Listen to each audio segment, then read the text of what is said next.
Welcome back to the show, ladies and gentlemen. I'm joined today with my co-host, Leland Johnson. What's going on?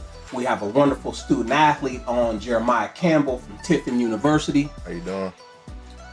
This is my favorite subject, one of my favorite subjects on the Sports Mastery podcast. We're going to be discussing season 4 of Last Chance U. Before I get into all of that, again, we have a student athlete on from Tiffin University. Tell us what year you are, where you are academically, where you are in the sports world, and what's some of your goals for the season? Currently, I'll be a senior in the classroom. I'm a redshirt junior on the field. Came in as a true freshman, decided to redshirt to get my body adjusted so I can, match up with everybody else at that collegiate level.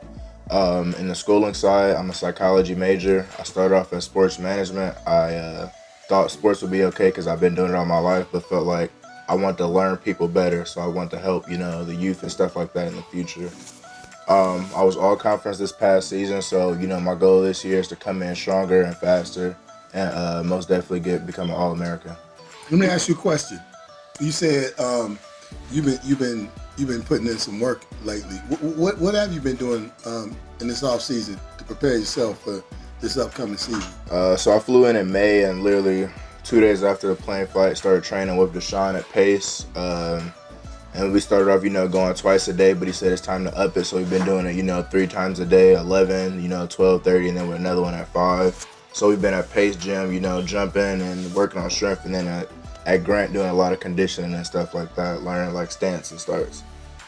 Now, I sent you over there to Leland to get some upper body work, and you had a chance to meet Coyote and Majib, that's at the University of Idaho. What was that experience like for you? I want to say it was a different experience, just looking at guys and their bodies and how they're built, like from the D1 and then me playing at a D2 level and like seeing how they work, it fired more gas into me knowing that, if I want to look like that, I got to work harder, with the 225, 20 times, 15 times, that was a lot for me at first, but I knew if I wanted it bad, just like Leland was telling me, I got to work hard for what I want if I want to, have a brighter future. And I just want to let you know, buddy, I know at times I come a little hard, but I do that intentionally because I want my guys to know that it's not going to be easy.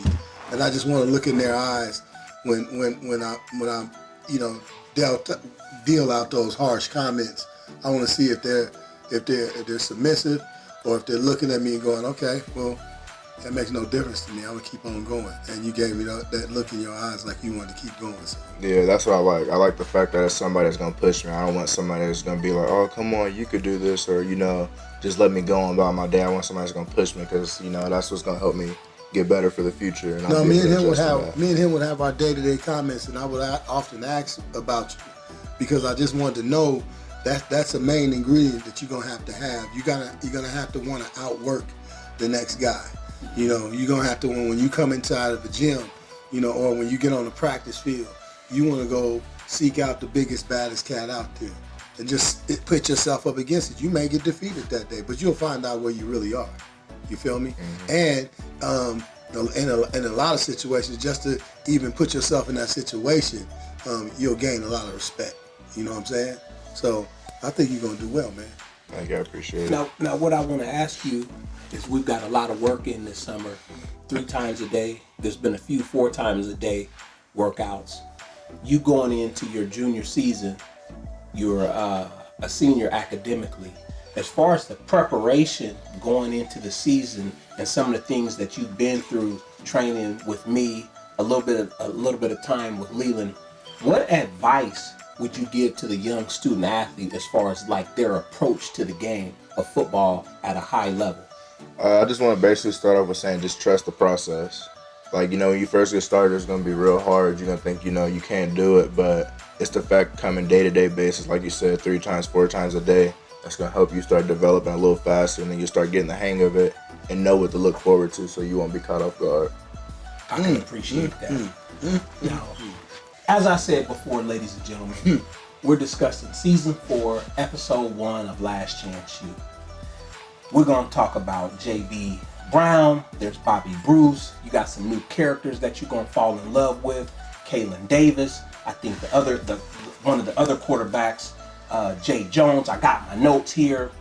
they're encountering the season with high expectations. So I think they're putting a lot of undue pressure on themselves, saying this is the team of destiny. We're chosen for this. You got the Netflix cameras everywhere. You know, JB does a good job of finding some good junior college transfers, but with that comes the social and psychological dynamic where at a high level for the most kids that he's getting, it's really not there when it comes to the high expectations. You know, before we get into all of this, it's the summer. We're almost to August. For you youth football coaches out there, for you high school football coaches out there, there's one thing that you should never do in the conditioning period, and that's fall for the lacrimations of your athletes. That means crying, whining, bitching, and complaining. And what I'm talking about is emotional manipulation when it comes time to do the sprints. It's hot out throughout the country. They're gonna try you. And when them individuals try you, if you go for it, you already have a team that's gonna be infected. The excessive tears when it comes to the conditioning period, you can't go for that, coaches. Even with my friend Leland here, we were doing our sports camp the other day, and I think he thought that I was taking sides on the kid because the kid threw up in the middle of our training session. I put my arm around him, but the presentation that came after that is there's no difference between the hero and the coward. The hero in certain situations or all situations, they all feel the same. The hero and the coward, they both feel tired. They both feel exhausted.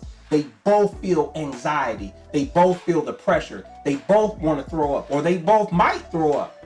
But the hero, he comes back and he keeps going. What did you think the other day when we were discussing, when we were doing the training camp, kid threw up? He was like, come on, you got this. Well, I knew the conditioning where our kids were. And, I mean, you know, like I know it, we didn't put them through that much. And off the little tasks we gave them, you seen what happened. So it only tells us what we starting with and where we need to go. You know, we got a long way to go, but we'll gradually get them there. I'm glad we got to see that that soon, that early. It tells us where now how we can approach it. You know, we don't need to go gung-ho with that group because we'll lose them and we'll probably put some kids at harm. But what we'll do is we'll gradually push them along. You know Baby what I'm saying? steps. Baby steps. The key is baby steps. Ladies and gentlemen, we're at the end of the first quarter. When we come back, we're going to get into the episode of discussing Last Chance U, Season 4, Episode 1. Once again, this show is brought to you by Kinfolks Entertainment. To learn more, visit kinfolks.com. That's with a Z. So this is what I want you to think about today. I want you to get over your fear of being alone. I really want you to think about that. You don't always have to have a girlfriend. You don't always have to have a boyfriend. If you're an artist, take Gary to the studio sometimes by yourself. You don't need all your homeboys to go to the studio. If you're working on a work, do it alone. You don't always have to have cheerleaders because nobody's going to support your dream better than you. So quit always looking for outside help. Quit always feeling like you have to be with somebody. You don't have to be with anybody. All you need is you. Welcome back to the show, ladies and gentlemen. Once again, I have my co-host Leland Johnson on, and we have Jeremiah Campbell from Tiffin University. Talking about Last Chance U, Season 4, Episode 1. I gotta get right to it, Lee. He brings Malik Henry back. You got like 3 or 4 other quarterbacks coming in. He tells them in a team meeting, and I can kind of see it. This is about to go kind of downhill right now. I could see the Georgia Tech transfer, what was his name? Jay Jones. You could really just see it in his face. He just went sour. Even the one receiver that was there, Marquise King, he really didn't want him back. So I could see the dissension was about to start right then and there. Even though they won the first game, I wanted to get your thoughts on the global situation of JUCO football and independence, and how they're bringing in players, and then because they have high expectations set. And where do you see this going? First of all, I think for me as a coach, if I'm gonna recruit on the JC level, I'm really gonna attack their mental. I'm gonna really try to get inside their head to see what type of mental toughness they may have. When you say that, how do you mean that? I could tell right away that the what's his name, the starting quarterback, Jay Jones. Jay Jones. Mm-hmm. I could tell that he had a really weak mentality in the very beginning, just off some conversation that he was having early on set, and off of the look on his face when Malik Henry. When he told him that Malik was coming, it's like he went south. It was a lot of lip service, but it was no backing up. And I mean, and he kind of lost it. For me, he kind of lost the job in the very first game. He was so nervous that he pulled up on a touchdown run. That should have been, to the house. I think he strained his hamstring. But when you tense up and you're afraid and you're not calm, you tend to, it throws your body off whack, So I just don't think he had the mental aptitude or the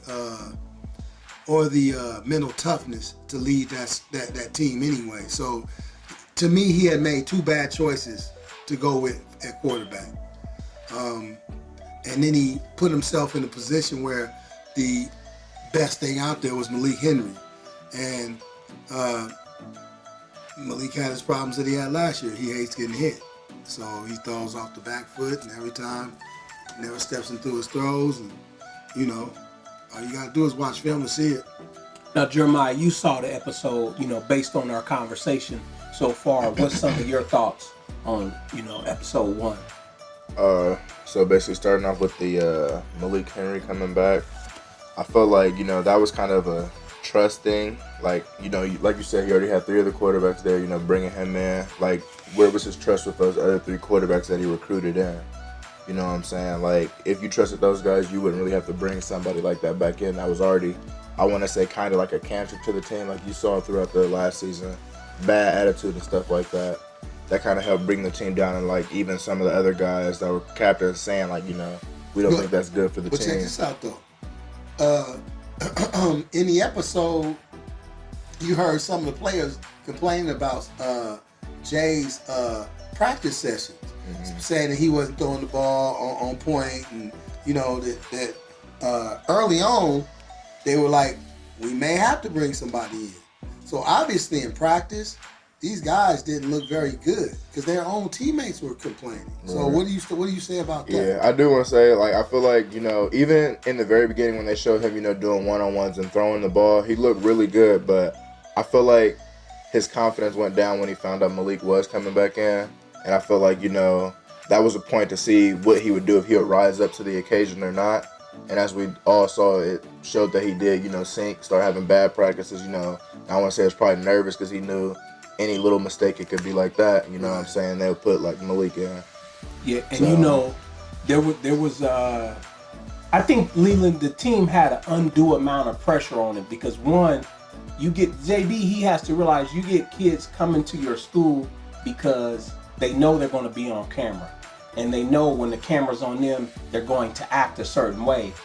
You come into independence because you want to win a championship. You think you're going to win a championship.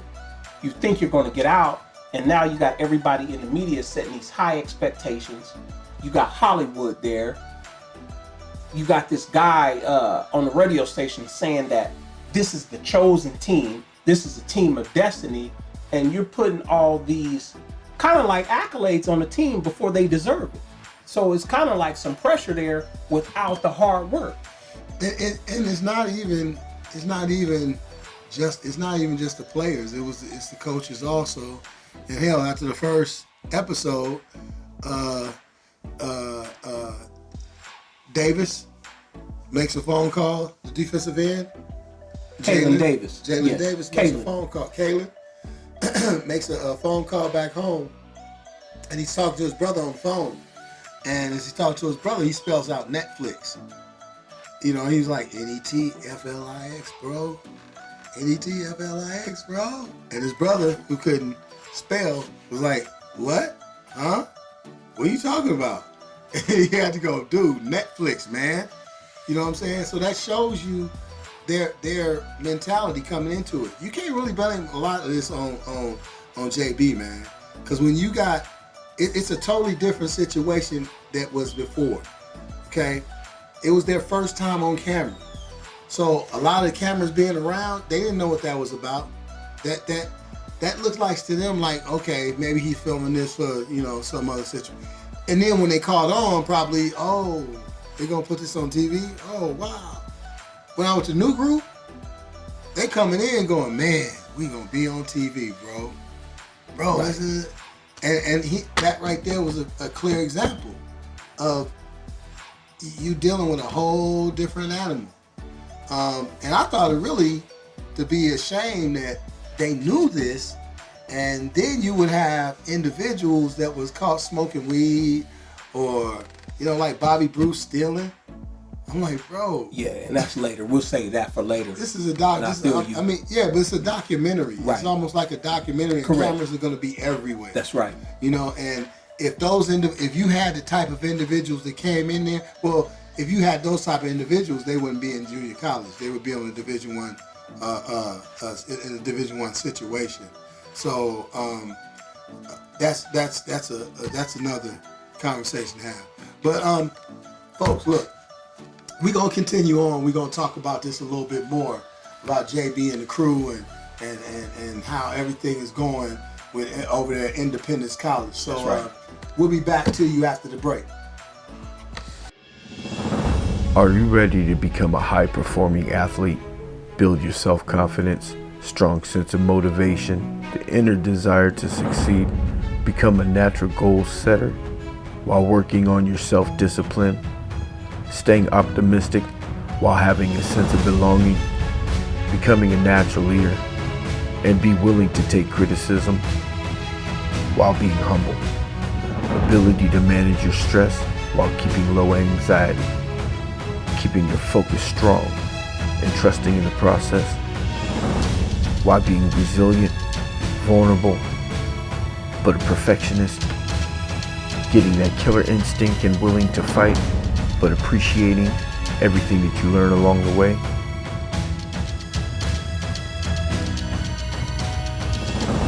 Well, sign up today. Ball players. Welcome back to the show, ladies and gentlemen. Once again, I'm joined with Leland Johnson. How you doing? And Jeremiah Campbell. You know, Leland, looking at this episode, and what I want to say to the audience is that if you're a sports parent, you're a young coach, if you're a student athlete, you got to be right.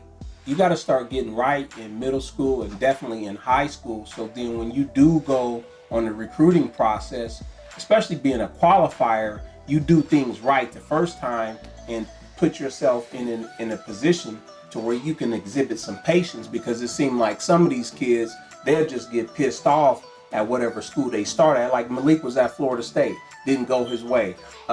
Jay Jones, he was at Georgia Tech, didn't go his way.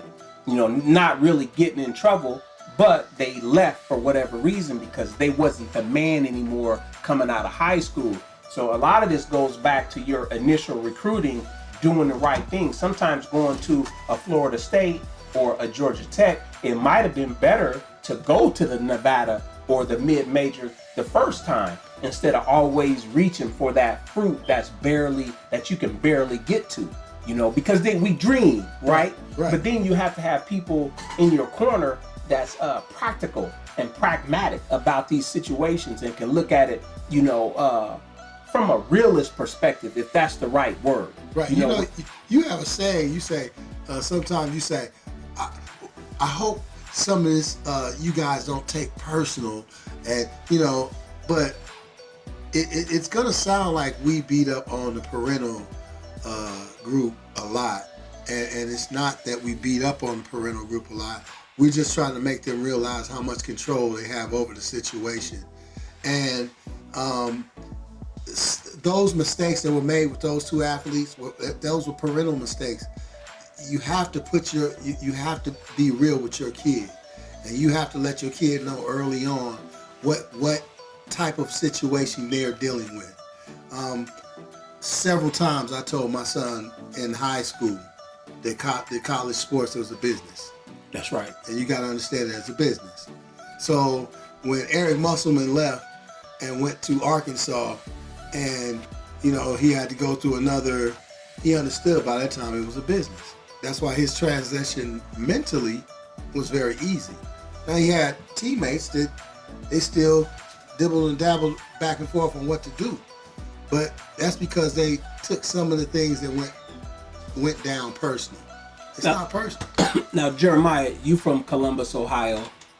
Tell us what schools you played for out there. And I think some of these schools in Kansas were recruiting you, and you decided to go the other way. And tell us how and why you did that. So I went to Gahanna Lincoln High School. It's in Columbus. I went there from my freshman to my senior year. Coming out, I really didn't have that many schools looking at me for many reasons. So it was either take a junior college route or try to find a Division II school. So there was a Division II school that came up, which was Tiffin University, that I was deciding to go to. But as well, I started getting a lot of offers from junior colleges in Kansas and other places like that. But it was just a deciding factor on what I wanted to do. I was worried about having to go and get a 2-year and, possibly getting hurt at a 2-year school and getting lost in the system and not being able to make it out to get to a 4-year. And I felt like if I could be stable and get myself to a 4-year school, that I could be able to focus and develop as a player and, get involved with the school and the football as one. Question. So Watching shows like Last Chance U, did that have a factor in any of that have a factor in your decision making, or you had not seen that yet? Or, Like the first 2 series? Yeah, I didn't really see that. I would think I was I want to say I was probably a sophomore in college when the first season came out, and kind of looking at it like that, I was kind of iffy, like, oh well, I'm kind of glad I just did the 4-year anyway and just got it out the way. And then even after my freshman year, I was still thinking about going out and getting involved in another junior college. Like even one of the main ones that I was kind of talking to a lot was Dodge City. Oh really? Yeah, they were very interested, but it was another last second chance I made to just decide to stick it out because I didn't know what was out there, waiting for me. I'm glad you did that. I'm glad you did that too. That's a great move.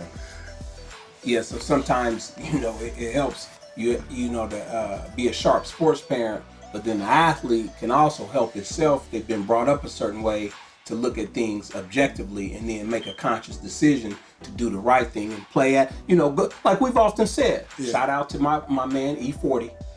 You got to get somewhere where they love you at. That's right. And they love you, go to that school. And that's the same thing I used to tell Brian. Go to where they love you at. Don't go if they ain't giving you the looks and calling your phone every day. If they showing you a lot of love, that's where you want to be. Stop looking at the name that's on the building. If you try to go to school because of that, then 9 times out of 10, the choice you've made, that's the wrong choice. You have to go where you have to be honest with yourself and go where you can flourish, where they want to see you flourish. Go as far as you can with the craft that you're committed in.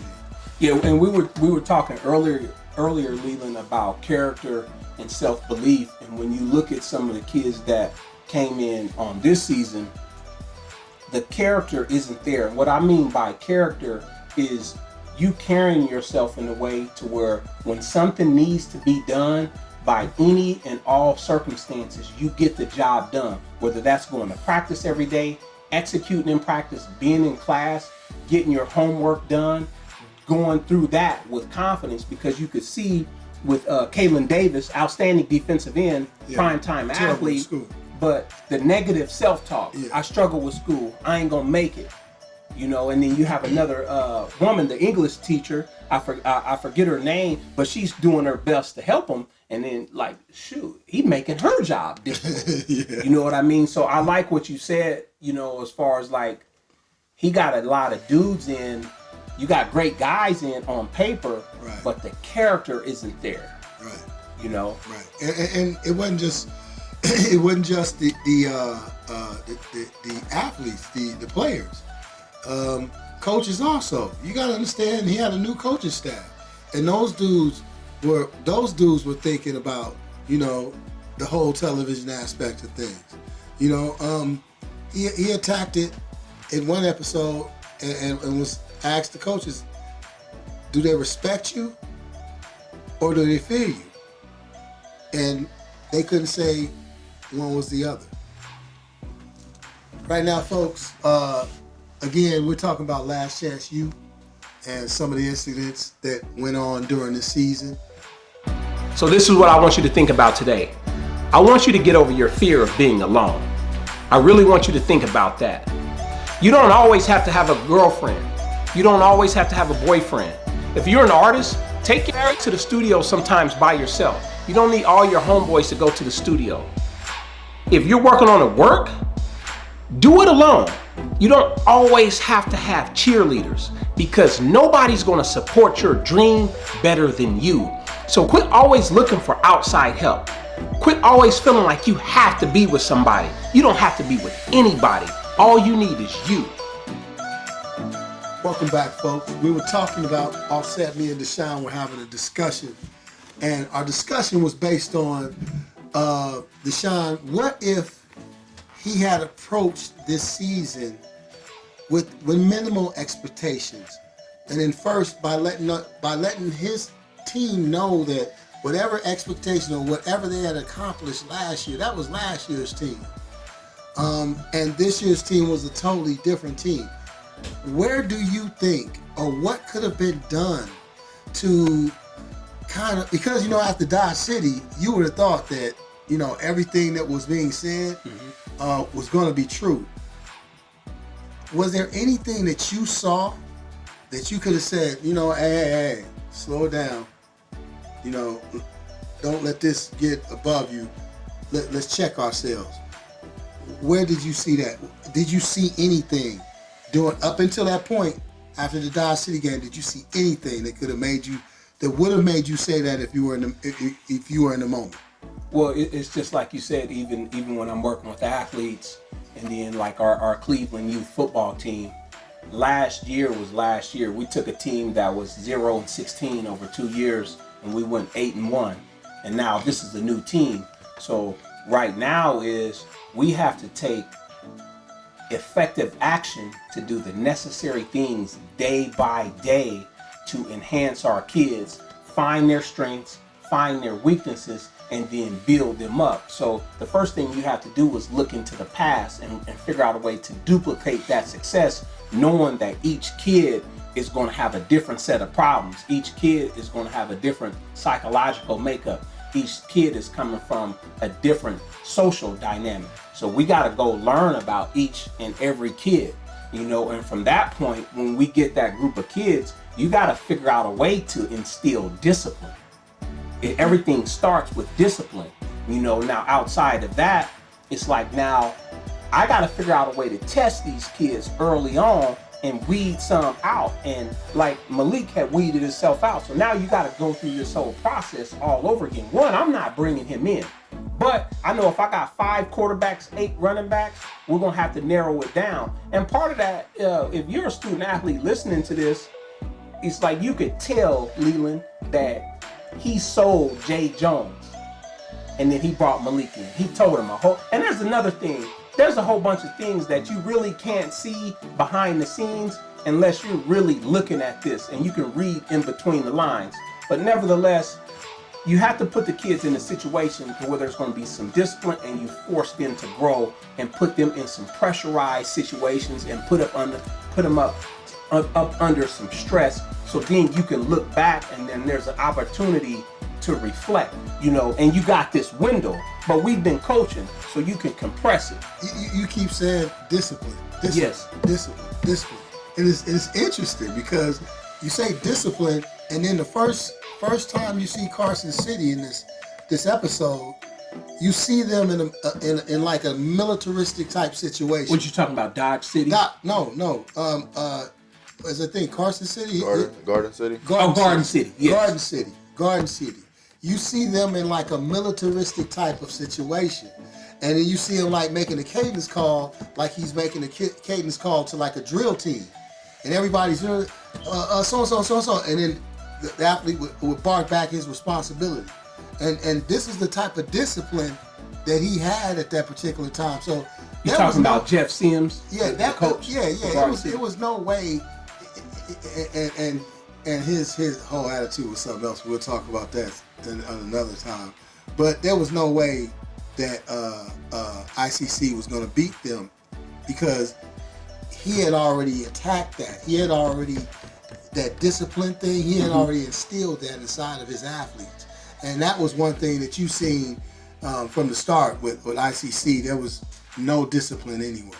You see what I'm saying? Everybody was all over the place. What I like about Coach Sims is like he took that energy from last season because they beat him. He said, I'm going to take effective action in the offseason, get the right kids. Yeah. You know, talking about discipline, you've been here for almost 3 months. You've heard me harp a lot about discipline, being off the phone 15, 20 minutes before we start a training session, not jumping on the phones in the middle of training sessions. And as you know, we're getting to the point where we're going to close out.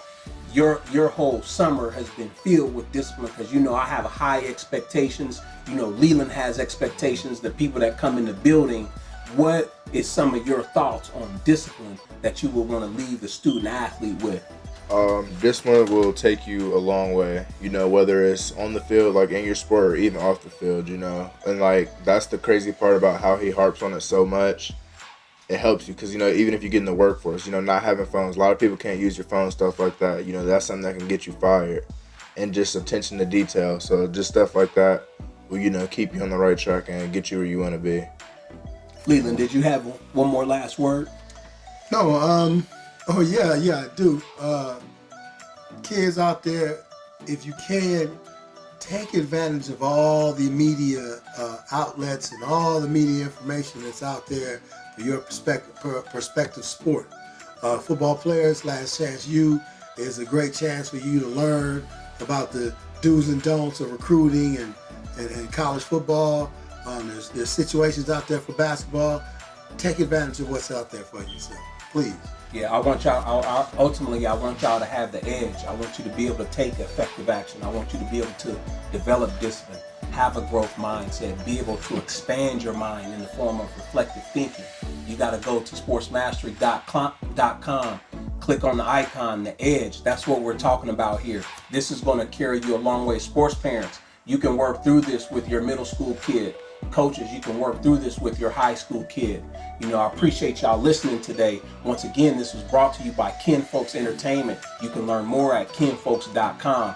We appreciate y'all watching and listening today, and we look further to bring forth more episodes of Last Chance U. Kinfolks, baby! Today's show was brought to you by David Jumbo Sunflower Seeds. Yeah, folks, a great snack to have, you know, when you're sitting back and you're checking out the Sports Mastery podcast.